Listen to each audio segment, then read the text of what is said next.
This platform was curated to spotlight and give special recognition to our beauty professionals who perform world-class services in as well as outside of their respective communities.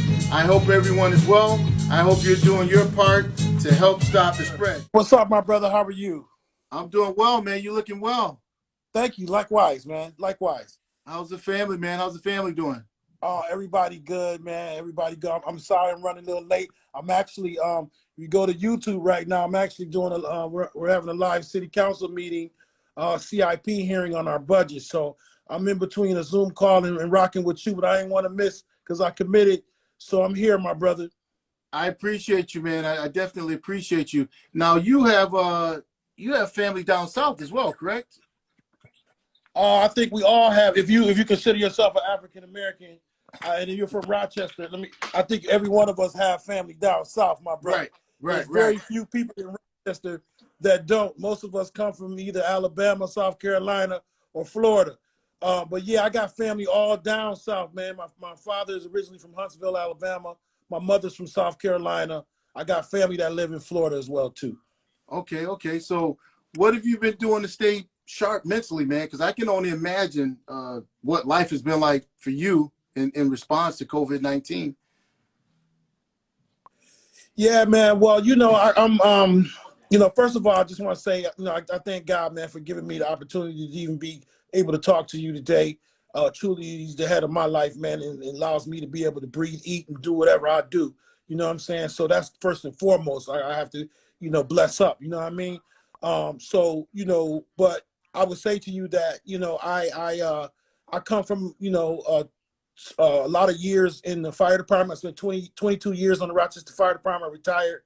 I spent 12 years in the United States Air Force. Have been deployed many times, 2 times for 2 different wars: Operation Enduring Freedom and Desert Storm. So I feel like, and I'm from Jefferson Avenue. You dig? So I feel like I'm conditioned for turmoil times and things of this nature. I feel like I was built for this type of situation. But none of us could ever see anything like this coming. So I guess what I've been doing, man, is I've been keeping myself busy at home. I've been working significantly hard. What these Zoom means. I'm all zoomed out, brother. Meeting from 6:30, 7 o'clock in the morning to sometimes 9 o'clock at night, trying to help people. A lot of concerns within our community. And then I got a little home gym, so I try to keep it moving too. Right. So you were born and raised in Rochester, correct? Born at Highland Hospital, man, 1972. I'm a 3/7 baby, 7/27, Wow. 72. I have to say, man, Born. I remember as a kid, Willie Lightfoot Sr., the political rallies he used to have. And I didn't know much about politics then, but I remember Jefferson Avenue, Star Market. I remember your dad leading some of those rallies, man. And he was one of the most polarizing political members. He did so much for the community. And like I said, I didn't know much about politics at all, but the name Lightfoot used to ring bells. So you come from a strong lineage of Lightfoots. That was just amazing watching your dad and seeing you in the position that you're in, man, with all the different many hats that you have. How long have you been barbering, Willie? Well, first of all, I want to thank you for that compliment to my father, man, who's my best friend. And he's been gone over almost 20 years now. I'm 20 years next year, 19 years since he passed in 2001. So, thank you for that, man. I'm always honoring my father. A lot of people don't know this about my dad and myself. First of all, the Lightfoot family is a very small family here in Rochester. There's less than 20 of us here in this town. And all of my immediate uncles and on my Lightfoot side and including my father have all passed away. So, I call myself the son of Rochester because Rochester raised me. Jefferson Avenue raised me. This whole entire community raised me. But I've been barbering, man. I've been cutting hair since I was 15 in the house. I'll be 48 this year. So professionally since about 96. So I got 20-something years professionally, over 30 years cutting hair, man. Wow. And you have an event. You want to get into the event that you host every year, the Cut the Violence initiative that you have every year? Yeah, well, since you were talking about how long I've been cutting, I just want to kind of put this out there. You know, I'm from the lineage. I believe in paying homage to the shoulders, you know, that we're standing on, and I pay homage to the late great Millage Griffin from Griffin's Barbershop, Wow, wow, who was a mentor. You know, and most people in this town, barbers that have been over 30 years or so, you probably came out of you the children of either Dixon, uh, Griffin, or Deke on Main Street. You know, most of us come out of the children, you know, barbers that got over 30 years. We children and sons of those originators in our community, and also the late great Enoch Smith, who just passed away just recently, who's probably one of the first black barbers, licensed black barbers in the city of Rochester, as well as the late great Ray Daniels, who right, owned right. Ray Mars Liquors on Jefferson Avenue, who also a lot of people didn't know was one of the first licensed black barbers in the city of Rochester as well too. So I Wow, come from that lineage, man. These individuals, if anybody knew about Griffin's, man, Griffin's Barbershop, you had all the OG triples in there, man. King George, I could just go on. Mr. Leroy, you know, I could just go on and on and on. Love, that was the shoe shine guy in there. You know, I had Little and wow, Red when I came on the wow, scene. Little working it. Eula Smith, rest in peace. Eula C. Rest in peace, Eula C. Those who know Eula C. Was well, these guys were sharp, man. They were sharp. They was wow, wow. OGs and they were sharp with hands. So I learned a lot from them, and they always taught me, man, when I came in the barbershop, they always taught me to have a full-time job, man. That's the thing that they would tell me all the time. They said, Willie, don't let this do something. Go do something where you can pay your taxes and where you know, you can get a retirement, and always do this on the side until you're able to retire and draw a pension and cut hair as a second income. That's the game. They always gave me that game, man. From the time I stepped in the barbershop, all those guys were work for Xerox, Kodak, the railroad. They were all retired and they were doing hair. They were cutting hair full time at that point, but they had went back and forth between their regular full time jobs and cutting hair at night, and to send their family. You know, a lot of them sent their families to college and all off of both incomes. And then when they were able to retire, they were able to do that and still do what they love. So, you know, I was just brought up and trained much differently in this business, and to make sure that I respected the craft, but I also made sure that I was in a position where I could take care of my family in case something happened in this barber game. Wow, wow, man. It sounds like you had a number of different great influences that helped you along the way. So it sounds like yourself to say that there's a combination of individuals that you were surrounded by that had mastered their craft, and it just kind of rubbed off on you. Is that what led to the Cut the Violence, that creative piece? Because that's an amazing event. Thank you, brother. Well, the late great, a lot of these people I'm talking about, man, you know, have passed away. So I'm so grateful that I'm even able to talk to you, man, because so many of them are gone. But you know, when the Cut the Violence, when I first got in the county, my dad passed in 2001, and you know, at the time, people were asking me to take his position in the county legislature, and I really didn't want to do anything with politics, to be honest with you. I always ran from that, just like any other PK kid. You hear PK kids like politician kids or preacher kids. I was a politician kid. I was a PK Right, kid, so I couldn't do a lot of stuff that the other kids did. If I did it, it got back to my father so quickly. right, Before he got home, he already knew what right, went. right. I mean, so for me, it was, you know, I didn't want to do. So eventually I saw that was my calling. You know, I went into the politics as a result of my first year in politics. I was sitting in the barbershop. I think it was me, Ty. A lot of people know Chick the barber. You know, I brought him in the shop, and we were all watching TV one day, and we saw young men getting arrested on TV. And I looked up and I said, man, their hair look really messed up. It'd be nice if we could do something for people to give them a free haircut to maybe make them feel better, and maybe we can curb this violence in our community. So then I saw another gentleman that was on TV that was giving away free haircuts in a bike. So I was like, who is this cat? You know, so I'm checking him out. It was my man Dada Rock, Vinny Dodson, rest in peace.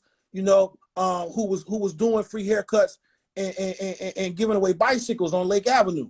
So I went and me and him chopped it up, and we just decided to make a partnership together where we would go out in the community and start doing free haircuts. So we got Pirate Toy Foundation to come on board to give out toys each and time we did the event.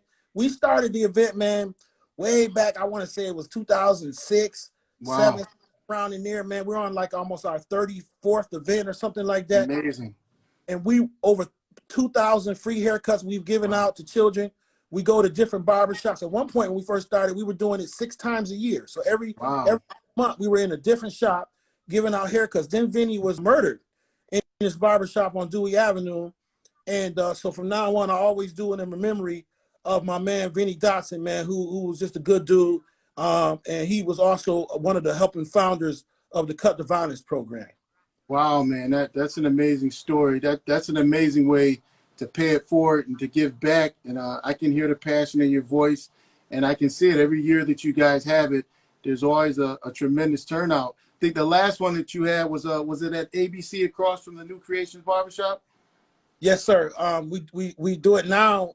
During June or July, we'll do it at Andre's Barbershop, 881 Okay. Portland Avenue. And so we do it 2 times a year now. We do it in the summer, and we do it in around December and the Christmas time. And the Christmas one in December was at ABC Head Start.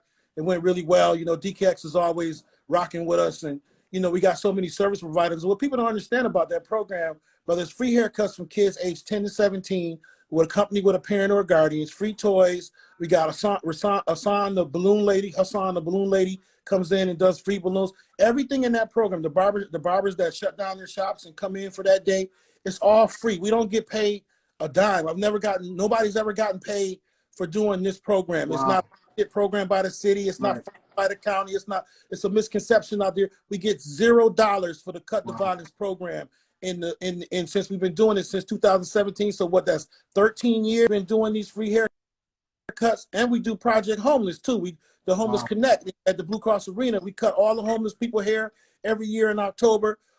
So yeah, man, and like I said, we don't get a dime. Nobody gets paid.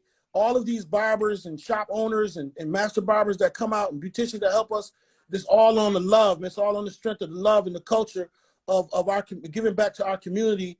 And helping in the best way we can by the gifts that God has given us. Wow, I'm glad you put that out there, because I'm pretty sure a lot of people are wondering, where do the proceeds go to? Like the American Red Cross, is 10% go to actual people and the other 90% go as a profit. And once again, man, that's an amazing thing, man. And I want to give you your roses personally for giving back. I'm sure there's a lot of kids that years past remember those services that you guys are providing, man. And that's been an awesome community, a contributing community in society within our community, man. That's a wonderful thing, Willie. Having that been said, let's jump into what COVID has caused. And do you recall when you first received word that the shops had to be shut down? What were your feelings? What was your reaction when you finally discovered what was going on with the shop within our community? Well, I back up. Thanks for asking. That's a good question, man. I back up just a little bit. It's not a long story, but I think it's relevant to what's going on. I was at a national conference right before this all popped off in D.C. I left on the 6th. I got back on the 10th.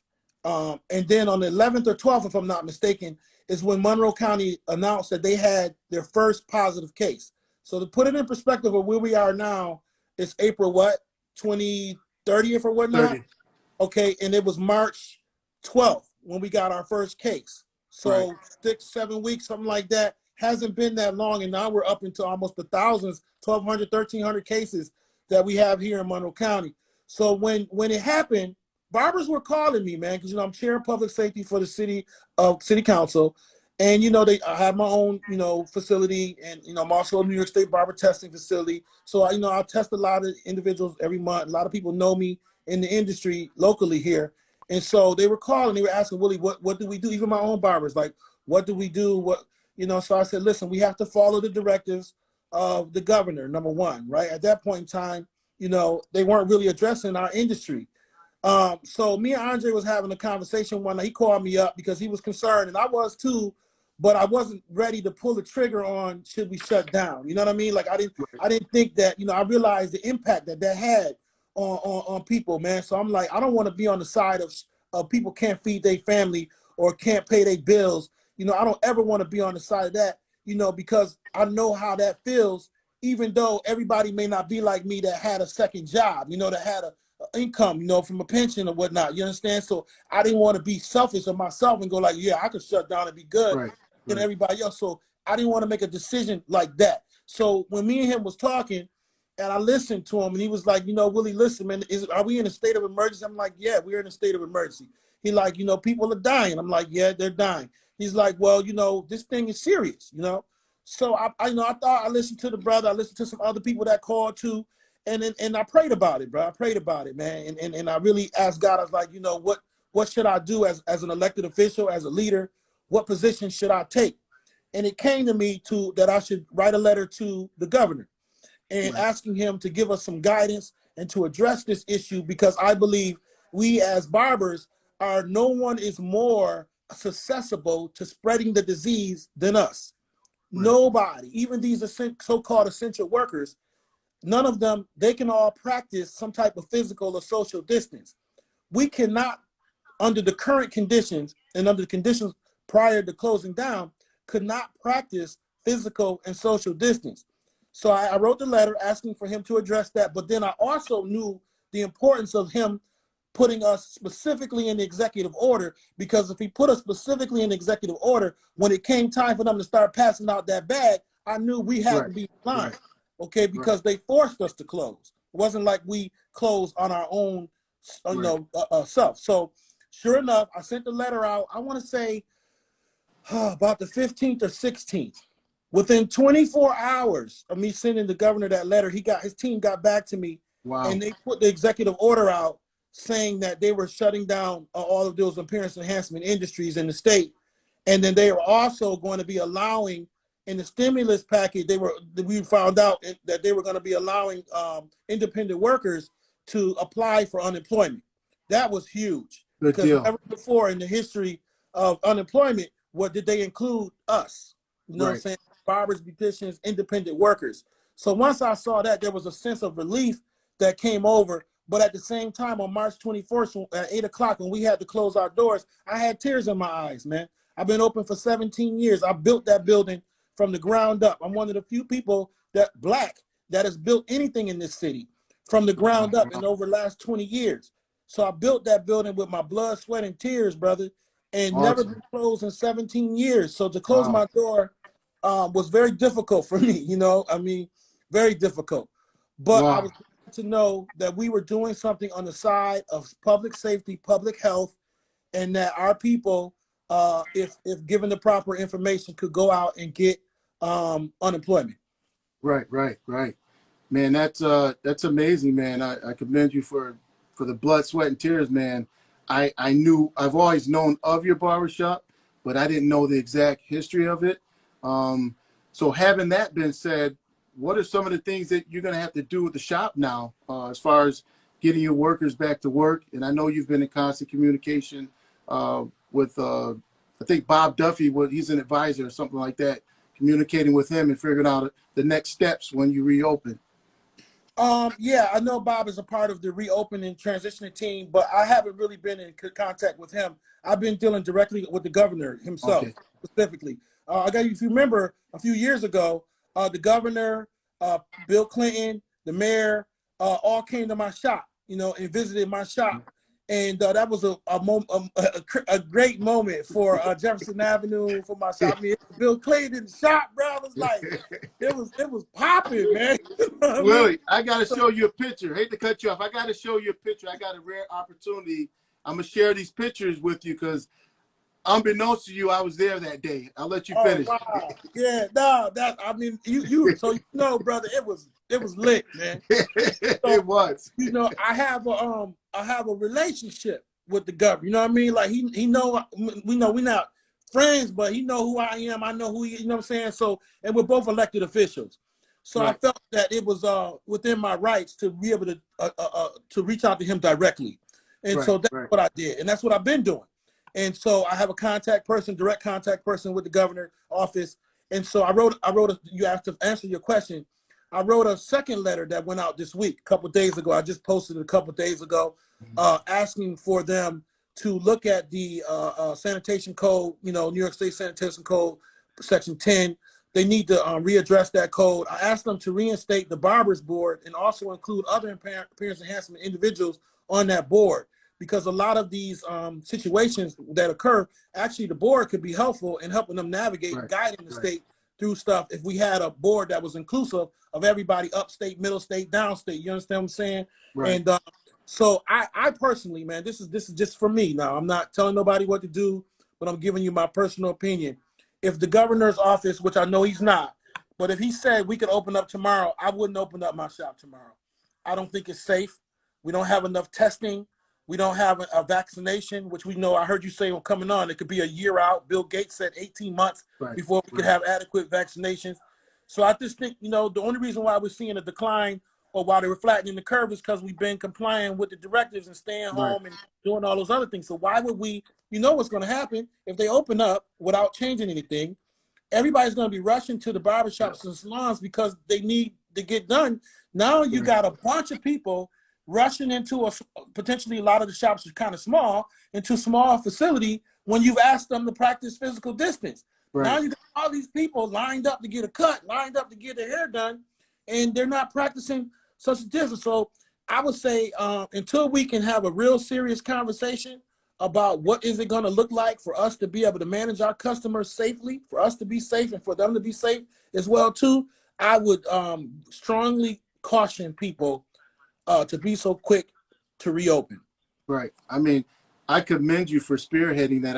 I read some of the piece that you wrote, and as far as like you said, you mentioned how they're going to have to add a COVID-19, something specific to that when it comes to moving forward and how we conduct our business within the barbershops, because as we know, that part 10.31 speaks of infected individuals with communicable diseases. And even that piece alone, if you're in there operating, there's a potential that you could be asymptomatic, and that virus still could be, you know, there could be a lot of cross-contamination. So there has to be something that addresses that, where there has to be some sort of waiver where I think we should get tested initially. And once we say, you know, they say we're clear and free from it and we can go ahead and do business, then I think everyone that comes in the barbershop, they have to present some sort of waiver. That way we're protected on both ends, where we're not trying to play the guessing game and we're at work wearing tie-back suits. Yeah, one of the problems with this, and I think you sent it to me or someone else sent it to me, a gentleman who's a lawyer who handles cases, and he brought up a good point, man, that, you know, I know most barbershop owners know this, but most of the area renters who are renting chairs don't normally do this.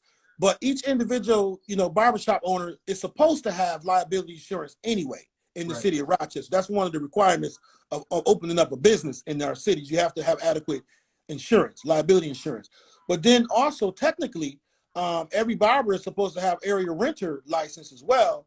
And technically, you're supposed to have liability insurance for yourself as well too.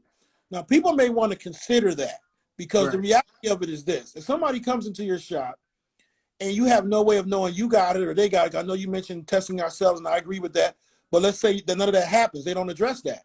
We go back to work. Somebody comes in and they say they caught it from your shop, from getting a haircut.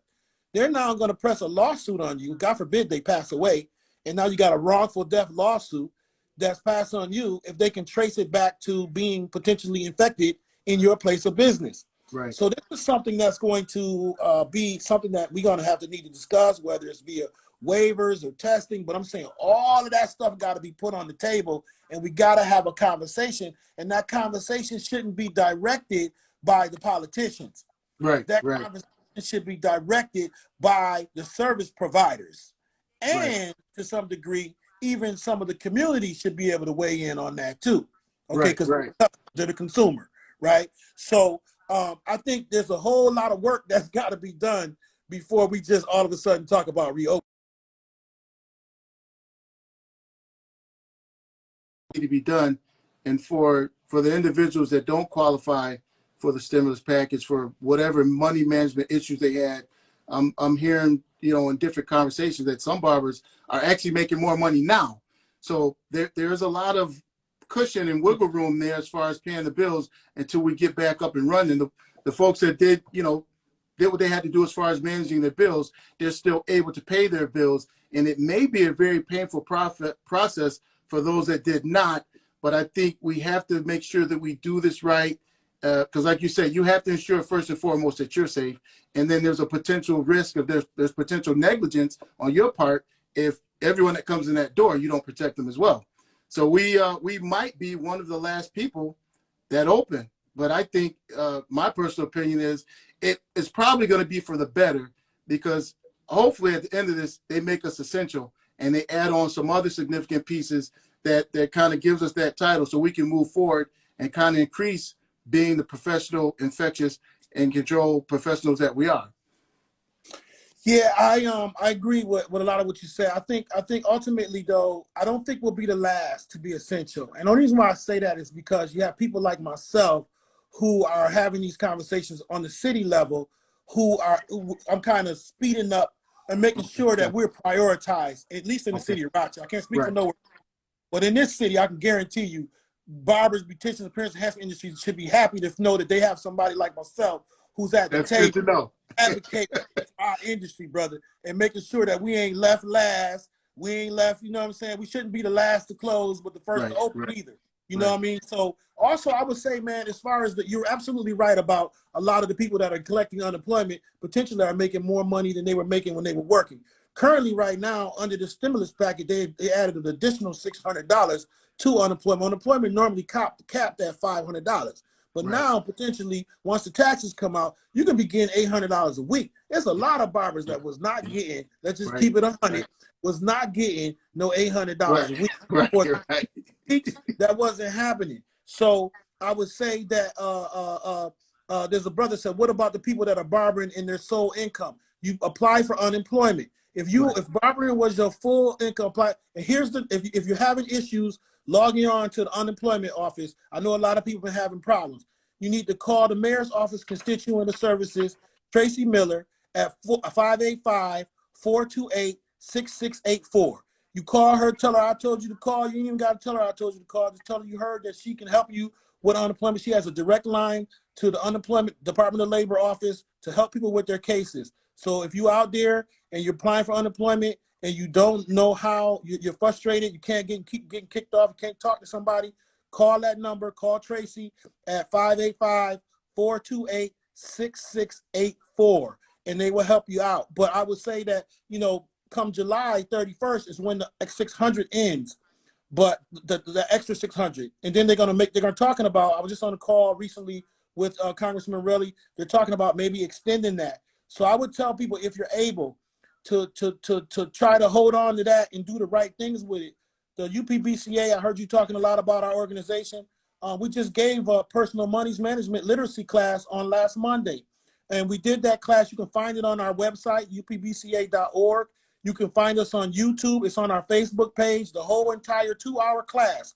We had Dr. Cheryl McCleaver from WDKX. We had Dr. Campbell from the Financial Wealth Building Office. We had Ms. Andrea Colleen from Consumer Credit Counseling Services. And I'm telling you, that's a powerful video that you need to get. It's free. It don't cost you nothing, but it's a lot of information on there that can help you with your finances during these times. I know Cheryl McKeever is a very, very powerful financial advisor. So I'm going to circle back and watch the video myself.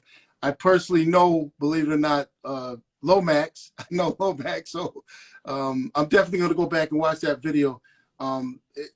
It's never too late to start putting your personal money management skills together, and I think if that's the one thing I could say to some of the barbers that I've been in communication with, that was one of the things that kind of compelled me to create this platform, because I felt sorry. I felt very sympathetic for the barbers that were in a situation, for one reason or another. But now's the time, to get your money management or your situation in order, now more than ever. And, what I've said to barbers in the past is the industry is going to need you more now than ever. There's going to be more than enough hair to cut. And I think folks are understanding what the true value of the industry is. And due to COVID-19, there's going to be a special process now as they start to reopen shops. So people are going to be actually, in my personal opinion, vying for those spots. There's like down in Atlanta, there's only 10 customers in the shop at a time to I think 5 barbers or whatnot, but they're staggering the clients where they have to sit outside. So those are going to be premium slots that people are going to want to get. So there's going to be an opportunity for you to increase your value, you know, in a very reasonable manner. But, you know, we still have value. We still have a lot of value. And we got to keep this conversation going, because the beauty industry is responsible for a lot of different things that are happening in the entertainment industry, you know, when it comes to celebrities. I mean, just worldwide. I've been watching, you know, all of these different battles between Swiss Beats and Oprah and Ellen DeGeneres. And it inspired me, because we don't see that anymore, man. We, you know, our industry is an art, you know, it's a true art. And to not see those things going on now, Willie, it's kind of depressing, because it's like, man, you can pick up so much when you develop that third eye from someone such as yourself. If I was to watch you perform a haircut, I can pick up so many different things from watching the speed of a haircut, from watching your wrist movement. And it's like, once COVID hit and they started shutting everything down, there was nothing to watch anymore. It was sad, man. And I truly do feel your pain from when you said you got that notice, knowing that that was your baby, and you took it from step one and building it, and now having to shut down. That's a very traumatic thing. But I think we're going to come back stronger than ever, just as long as we take our time doing it. Yeah, I agree, man. And I think this is an opportunity too to retool and learn and reset, you know, for a minute. You know, we're always so busy, everybody running. Right. And oftentimes we forget the things that we may think is small, but are huge in our lives, the little detailed things, as well as spending the time with our family and getting our house in order, man. This gives us a time to get your house in order. This is the time, my advice to barbers, beauticians, appearance enhancement industry professionals, this is the time to brush up your business plan. This is time to create. If you don't have a business plan, you should have a business plan. You need a strategic plan for your barbershop. Now, I know that sounds interesting, especially for small shops, but you got to start thinking bigger and larger than just a mom and pop shop, and start thinking about ownership. You know, we in this country, people of color, are the least amount to own anything, you know, compared to all the other nationalities in our country. And that's something that we got to change. And, you know, wearing my city council hat, you know, I've been working with Dr. Lomax Campbell and the mayor, the office of financial office of wealth building, and the financial empowerment centers now that are still open. If you go to the City of Rochester website and you search City of Rochester Financial Empowerment Centers, there's a phone number that you can call. You can connect. It's all free, man. You can connect with them. They'll help you steer you in the direction of a business plan, steer you in the direction of a strategic plan. I see that originally we're going to have some type of infectious disease plans in our shops. I believe we're going to end up having, you know, policies that we're going to have in place for the people that are working in our shops, as well as our clients. So this is the time you can start working on that stuff now. So when it's time to get back in the door, you're not scrambling, trying to get all this stuff together. This is the time to get licensed. This is the time, you know what I mean, to start thinking about a lot of barbers out there who aren't licensed. They've been operating for a long time, don't have a license. And I don't know, when we're done with this and we're going to get the data, we'll find out who got the unemployment and who didn't. And we'll find out why, right? And then we're going to have to start looking at how do we fill that gap of getting those people who didn't get it, who probably should have. Why didn't they get it? We know child support is an issue. We know child support is an issue. If you owe child support, you're not going to get unemployment. We know, so there's a gap there. There's some things we need to be doing as men, you know what I'm saying, to rectify some of those situations, you know. We know that that there may be other things that we find out after the data comes out of why people were not able. So with UPBCA, man, what we've been doing ever since our existence in 2015, what we've been doing is trying to educate in our industry, man, trying to explain the reason why we need to be a collective one voice when it comes to our industry for such a day as this. And now that this is coming around, we see the need even more for us to have our own association, for us to have our own place where we can go and talk about our issues and our platform and advocate for our industry. So we provided that for people, and we just want people to check that out too. Our organization is open to anybody, and we're providing benefits to our membership, and we're trying to continue to advocate for our industry so that we're we're doing things at the highest level that we possibly can. Right, right. We're gonna get into what's become one of my favorite segments, Willie. We're gonna Sure. do our 21 question rapid fire. You're gonna answer these questions as quickly and as truthfully as you can, and our viewers are gonna get an opportunity to learn just a little bit more about who Willie Lightfoot is. All right. Okay, so here we go. You ready? Sure, let's do it. Patti LaBelle or Whitney Houston? Whitney Houston. Drake or Jay-Z? Drake. LeBron or Michael Jordan? Michael Jordan. Favorite comedian? Ooh, that's a good one. That's a good Eddie Murphy. Favorite actor? Denzel. RoboCop or Action Jackson? Action Jackson. Nike or Adidas? Adidas. Ruth Chris Steakhouse or Michael Jordan Steakhouse? I ain't never been to neither one. I'm Longhorn, man. You got to go there. I'm going to choose that one for you. Ruth Chris. Ruth Chris. All right. Lamborghini or Ferrari? The Lambo. Would you rather live in a mansion or on an island?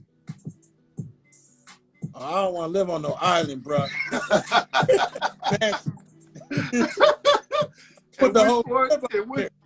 In which order do you prefer, Andis, Oster, or Wall?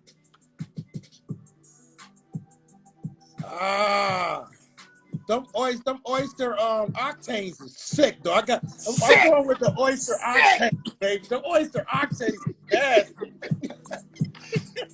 Pedicure or manicure? Manicure. The pedicure is the feet, right? Which one's the feet? Yeah. No, pedicure. Pedicure. Yeah, petty. My wife calls it petty. My wife took me to get my feet done. How many haircuts can you do in an hour? Man, I'm the cut the violence guy, bruh. So, I could probably do 8 to 10. Wow. That's brush cuts only, though. I need to come see you. Brush cuts only. That's not fades. That's Okay. just brush cuts. Yeah. That's still amazing. Okay. Yeah. Biggest tip you've ever received? $100. If you could jump in a pool of something, what would it be?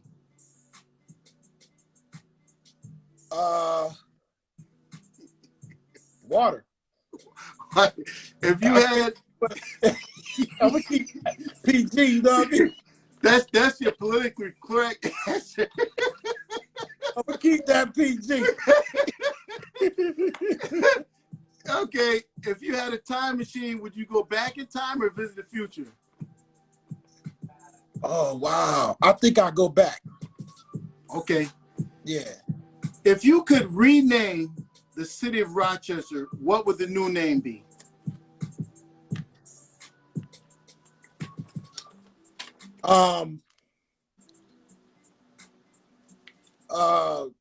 That's a good one. Rochester Metro. I don't know. Rochester Metro. Okay, yeah. You guys heard Willie Lightfoot answer. Someone is going to be able to win this patch based upon the answers that he gave. All right, we're going to jump back into some of the things that we see that are kind of moving the industry along a little bit here, Willie. How do you feel about hair enhancements? I personally, I've been to the classes. I've done a couple. That's the units, right? Yeah, not even the units though. Even just the hairbrush, right? Yeah. I have the stuff. I've used it. I don't use it a lot. I guess I'm old school, man. I don't have anything against it. It's kind of like the rappers. The old rappers say, I ain't mad at the new guys. You know what I'm saying, doing their thing. But I'm old school. Give me 90s hip hop, 80s hip hop all day. So I'm kind of like that, man. I'm old school, man. I believe in giving a person a really good, sharp haircut. And, I'm not, the enhancement thing is cool, but it's not, it's not my thing. Yeah, but those mumble rappers will kill you, and right. That's what I'm saying. That's if you put point. Too much of that airspray on there, it looks like you got a head full of shoe polish. It doesn't look fake, man. I don't think it should look. But I've seen some people do some amazing stuff, man. Right. OG Jermaine is a beast. Right. He's a beast. man. I know Peace. I've seen some of Tyson Cotton. He's another staple barber in our community. I've seen him do some of his Peace. non-surgical hair replacements, and he does a phenomenal job. You know, it's a lot cheaper than a toupee, which is going to cost you thousands of dollars. And Right. if you care about how you look, which I'm going to say 95% of people on earth, and just to let everybody know that's watching, I'm not wearing these shades because I think I'm cooler than what I actually am. I have some ring lights, and they would absolutely kill my eyes, so I don't want to get a headache. Got nothing wrong with that, brother. It's all good. So what can folks do to maintain during this time of quarantine? What's some advice you would give guys as far as, you know, staying groomed and doing some self-care while we're quarantined? Yeah, well, of course, you know, I put up an old video on YouTube, man, of when I cut my son hair. He's 21 now. It was like 18 years ago. I did a how-to video, you know. And so, you know, I would say people can go on YouTube, number one. There's a lot of do-it-yourself how-to stuff out there for people that are trying. But I just got a friend of mine told me the other day, actually, you know who it was? It was the county executive. Told me the other day that his wife cut his hair. She did a great job. But he barely could find any clippers. Like, you can't get them on Amazon. Right. You know, the clippers are like gone. So, I mean, if you're able to find clippers right now, I would say, you know, try to do it yourself. I mean, you got nothing to lose. Watch the videos. You know, try to do it yourself. It's a good opportunity to start learning, especially if you have children. You know, there's opportunities for you to learn how to save some money just by doing your own children. And this gives you an opportunity where maybe you might learn how to do this even after this is over. When you're in a bind and when you're short a little bit. You know, learning how to cut your own kids' hair may be a good thing for you. So I would say doing that. I would say read. I would say stay away from the news. You know, like stop watching the news so much. I mean, watching it is not going to change anything. So it can be depressing. Watching I don't even watch national news. I don't even watch, and I stopped watching local. When this happened, I stopped watching local news for the most part because I'm dealing with so many things, you know, on a regular that, you know, it can become very, very daunting and depressing, man. So I would say, you know, try to keep your mind, work out. You know, I got a little exercise. I bought some stuff from Walmart, you know, little exercise stuff. Buy you some stuff. You know, simple. There's a lot you can do right in your home. You know, that you can do. Go out for walks. You know, you got to do things that bring you some peace and tranquility. Talk to your family about what's going on, especially those young folks. Because they're hurting right now. They don't understand all of this. And a lot of them who would have been graduating in June, they've been cheated of their graduation ceremonies. And, you know, I feel so bad for those college students and those high school kids who work so hard to get, look, we had an opportunity, brother, to cross that stage and, you know, to get them rites of passages. You know, we had those opportunities and they don't have that. And, you know, so I say, you know, take time out to process all of that. Because they're hurting. Yeah, I have a son who was set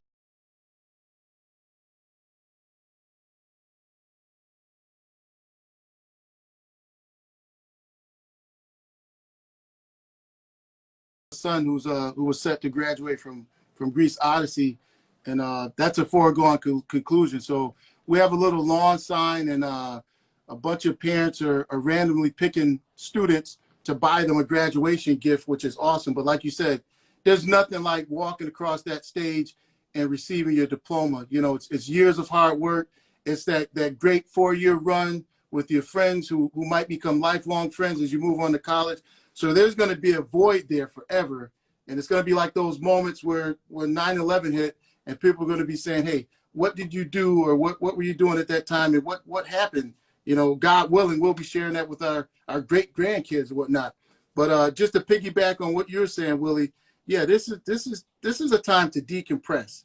You know, think about some things that you didn't have an opportunity to do. You know, if you weren't going to the gym religiously, there's resistance bands that are still on Amazon. Pick up some resistance bands, do some squats. I know every day I've been having my wife and my son walking up and down the stairs doing push-ups, sit-ups, just to stay busy, just so that we have some sort of normality that's going on within the house.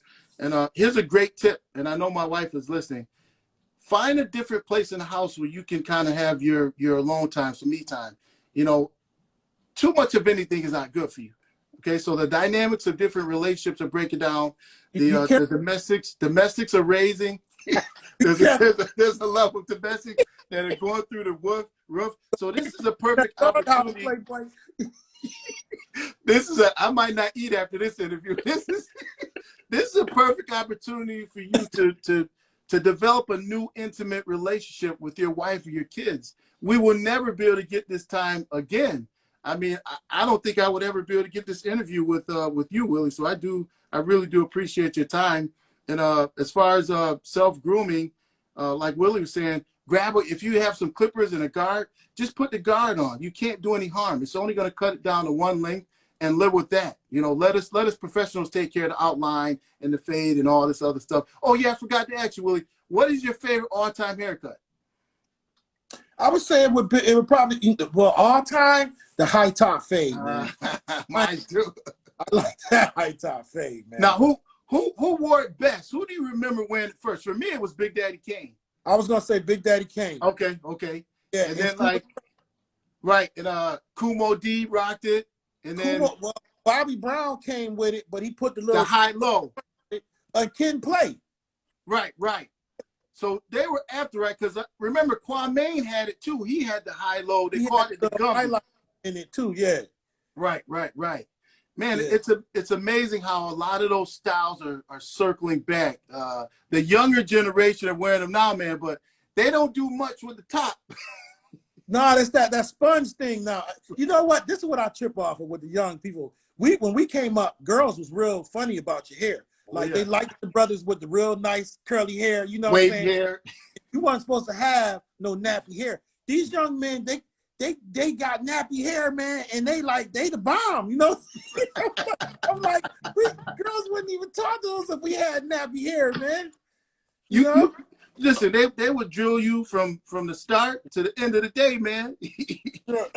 Because I remember going to school with patches on my jeans, man. If I had a hole in my jeans, my mom would put a patch on there. Oh, what's that on your jeans, man? If you, like you said, if you walked into school now with some of these hairstyles, you wouldn't make it. No, not at all. You wouldn't make it, man. You wouldn't make it. Right, every day, you'd be crying every day. Right. So, do you think that you might start doing like online booking and stuff like that? I was going to open.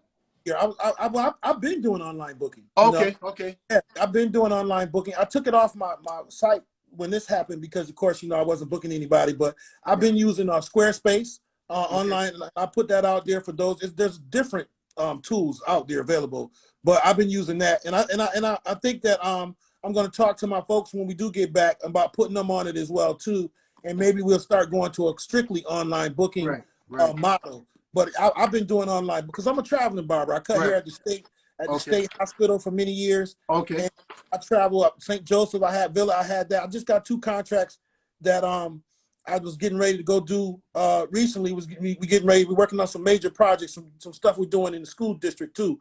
That's getting ready to pop up real soon. So I don't want to give it away right now, but be looking for some announcements from UPBCA and the city school district that hopefully we were supposed to do this year, but we can't now. But hopefully we get it together for next year. Right, because I think that might become the new normal because, no one's going to be able to hang out in beauty salons and barbershops. So you're going to have to get that appointment. You're going to have to get in where you fit in because I don't see walk-ins happening like that because now we're controlling the crowd as we try to control the spread of the infection or the potential spread of the infection. I mean, I think a little differently because I think what you'll see potentially is like we are now. I think you'll see people in masks and gloves. And I think if you because you got to think about churches now, they got to let this thing open up at some point in time. Right. But I think what you'll see is that for a while we're going to be in masks and gloves, and that's what I think should be addressed in the sanitation code. I think at bare minimum, I'm not looking at us to do the whole Tyvek suit thing, but I think we should be having a minimum. We should have on masks and gloves, and some people would go as far as say eye goggles as well too.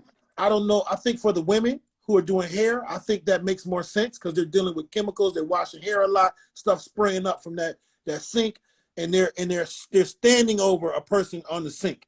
So I think that that may be looked at. But I think even the customers or people that want to hang out or whoever is in the shop are gonna have to have masks and gloves. And what I'm advocating for, brother, is through the FEMA Act, I'm trying to get them to supply that for the barbers. Right. You know what I mean? So we don't have to make that added purchase. But we're gonna have to have some deep conversations collectively, because this $10 thing and this $15 thing ain't gonna do it no more, man. Right. $10, I love you, Rochester, but this $10 thing, we gotta have a conversation. Right. We got time for one or two more questions. Does anyone have a question before we wrap it up? I see a bunch of people that jumped in. And what's interesting now, Willie, Instagram is giving me that 2-minute mark. The first couple of interviews, we went beyond, and then we got off and tried to get back on. So we're trying to do it within an hour. And I want to continue to use this platform to have you come back on. We're going to circle back with everyone else and continue to promote our industry, everything that you have going on as far as Cut the Violence or anything else that's going to come up. All right, so what we're going to do, we're going to get ready to close this thing out. And I'll let you know that we're going to be, UPBCA, we're going to be doing monthly Zoom conversations every third Monday of the month. Okay. Willie, I appreciate your time, your civic service to the community, your service as a veteran of the United States Air Force. I know you will continue to work for the people because you are Rochester's son. Be well, God bless. Take care of your family. Peace, King.